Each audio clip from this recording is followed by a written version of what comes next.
کله چې ښځې ته احتلام پیښ سي، یعنې ښځه په خوب کې د یو چا سره جماع وکړي،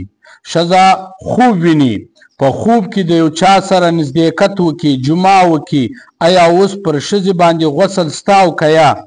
یعنې دا ښځه به غسل کوي که به نه کوي؟ خوب یې لیدی د یو چا سره، یا یې خپل میړه و یا بل څوک و، خو یو سړي سره دا کار کوی، په خوب کې یې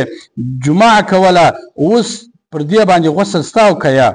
نو اوس به راسو جواب ته. که ښځې ته احتلام پیښ سو، د یو چا سره په خوب کې نزدېکت وکړي، نو دا راپورته سوه، کپړې یې لندې وې، یعنې پردوګ یې لوند و، ستاسو د مخه دې حیا وي، پردوګ یې لوند و، اوبه یې راوتلې وې، نو بیا پر ښځې باندې غسل واجب ده، غسل به کوي. که چیرې دې لوندوالی محسوس کوي، د دې پر کپړو باندې لوندوالی و، یعنې اوبه راوتلې وې، مني راوتلې وو، یا هغه ځای لوند و، نو بیا پر دې باندې غسل واجب ده، دا به خامخا غسل کوي. که غسل نه وکړي نو دا لمونځ یې نه صحیح کېږي، که دا نفلونه کوي، که لمونځ کوي، که د قرآن شریف تلاوت کوي، نو دا سیده دا بې غسله ده، دا به خامخا غسل کوي که چیرې لوندوالی یې و. اوس که چیرې ښځې ته احتلام پیښ شو، د یو چا سره په خوب کې نزدېکت وکړي او دا راپورته سه لوندوالی یې نه و، ستاسو د مخې د حیا وي، هغه پردوګ یې لوند نه و، یعنې هغه ځای یې لوند نه و، یعنې اوبه یې نه ولیدې، نو بیا پر دې ښځې باندې غسل نه ده واجب، بیا دې غسل نه کوي. خو احتیاط دې کوي چې دا کله راپورته سي، دې خوب ولیدی، په خوب کې د چا سره نزدېکت وکړي، جماع یې وکړله په خوب کې، نو چې کله دا راپورته سي، نو دا دې خپل کالم وګوري او کم چې دا پر پرېوځي، هغه نالي و، هغه شړی و، هغه دې ټول وګوري، داسې نه پر هغه ځای باندې لوېدلي یا داسې نه دغه مني یا دا اوبه وچ سوي وي،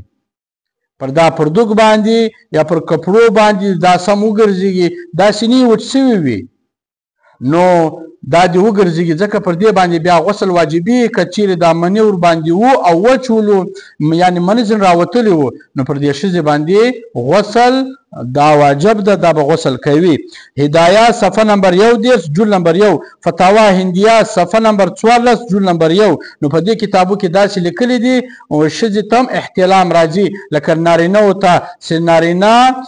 یو سړی بیده په خوب کې د یو چا سره جماع وکړي، په خوب کې یو زنا وکړي، نو چې راپورته سي، نو دی په کپړو باندې لوندوالی وویني، خوب یې په یاد وي، نو بیا راشي غسل وکړي. لکه څنګه چې سړي ته احتلام راځي، دغسې ښځې ته هم راځي. بعضې اکثره که ښځې نه دي خبرې، دا ډېرې خوبونه ویني او په خوبو کې له خلکو سره جماع کوي، نزدېکت کوي، بس راپورته چې هغه رقم خپل روزګار کوي، هغه رقم خپل لمونځ کوي، بس ګرځي، غسل نه کوي، خو نه دي خبرې. باید دا ما او تا خبرې کو، هر یو د خپل کوروالا ته داسې ووایي چې کله هم ته خوب ووینې، په خوب کې ته احتلام سي، یعنې په خوب کې تا ته احتلام در پیښ شي، یا ته د یو چا سره په خوب کې دا نزدېکت وکړې، نو که راپورته سولې، ستا پر پردوګ باندې، ستا په کپړو باندې لوندوالی و، تا لوندوالی محسوس کوي، ځای لوند و، نو بیا پر تا باندې غسل واجب ده، ته به غسل کوې. که چیرې تا خوب ولیدی، په خوب کې د یو چا سره نزدېکت وکړي، چې راپورته سولې او لوندوالی دې بیدا نه کوي، لوندوالی دې ونه لیدی او نه لوندوالی دې پر پردوګو پر کپړو، نو بیا غسل نشته.